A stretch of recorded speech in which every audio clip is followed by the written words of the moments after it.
Here is Phantomin. This is the viola part. I would use this video to help you memorize, as well as just helping you get the flow of the whole piece. We are going to use the metronome.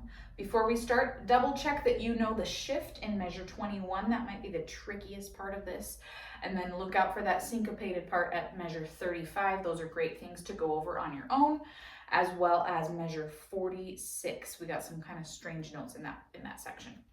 So we are doing all the repeats, including D, C, Al fine. So we'll do all the repeats and we go back to the beginning and we finish with no repeat of the first section the very last time we do it.